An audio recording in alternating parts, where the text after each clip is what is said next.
Bethesda recently dropped a megaton of info about the next entry in its post-apocalyptic Fallout series. To get you up to speed, here's everything we know and a few things we don't about Fallout 76.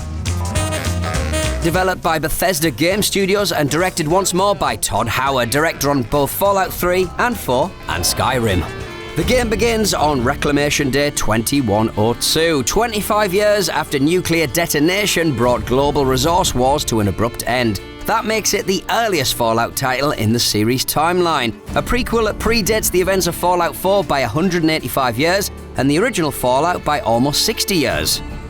As an inhabitant of Vault 76, your underground shelter was built to mark the 300th anniversary of the USA and to safeguard the nation's future against impending thermonuclear disaster. You emerge from the vault over 2 decades later as one of the best and brightest of a decimated US population, charged with rebuilding the American dream. It's time to get up and get out there. We've been locked away long enough. As with previous Fallout games, you'll begin by creating a character via the familiar special system, consisting of 7 attributes: strength, perception, endurance, charisma, intelligence, agility, and luck. After exploring the aftermath of a party commemorating your last night in Vault 76, you'll venture out into the wastelands of West Virginia. This is a landscape that's been corrupted but not yet ravaged by nuclear radiation, allowing for more varied vistas, densely forested areas, and greater biodiversity than in previous Fallout games. The world itself will be 4 times the size of Fallout 4, with enhanced detail that includes viewing distant weather systems on the horizon and identifying far-flung places to travel to. There are 6 distinct regions to the map, each with its own challenges and distinct visual style. The Forest, Toxic Valley, Ash Heap, Savage Divide, The Mire, and Cranberry Bog.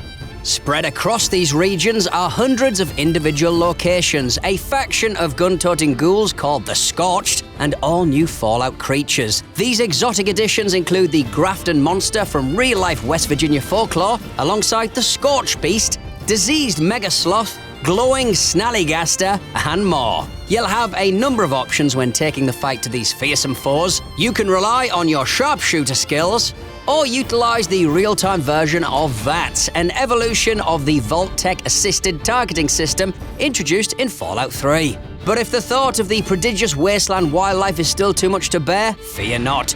You need not face the monsters alone.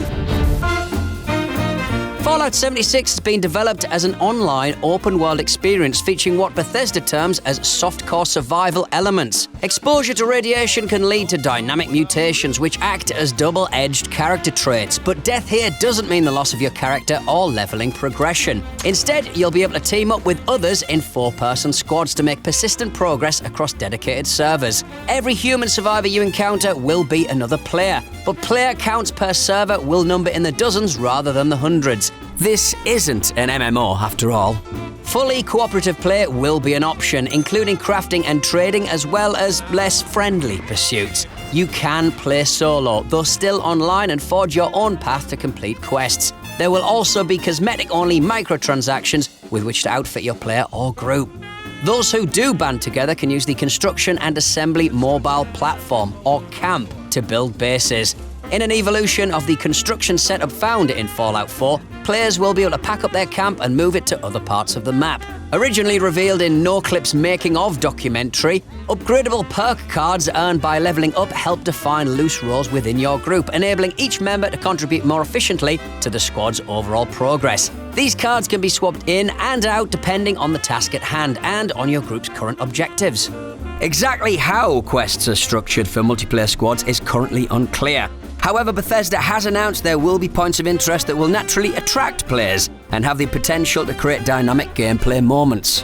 One key example is the multiple nuclear silos spread across the map. After clearing out enemies and retrieving fragmented launch codes, you'll have the option of unleashing a nuke on a targeted area on the map. This will put a very definite end to land disputes and upset the local wildlife, but by harnessing the power of the atom in this way, you'll also create high-level corrupted zones to raid for rare and valuable resources. Bethesda is marking the launch of Fallout 76 with a special Collector's Power Armor edition, featuring glow-in-the-dark map of the world and a wearable T-51 Power Armor helmet, among other physical and digital items. Pre-ordering any version of the game will grant access to the beta later in the year, prior to the game launching for PC, PlayStation 4 and Xbox One on November 14th, 2018. For more on Fallout 76, stay tuned to IGN.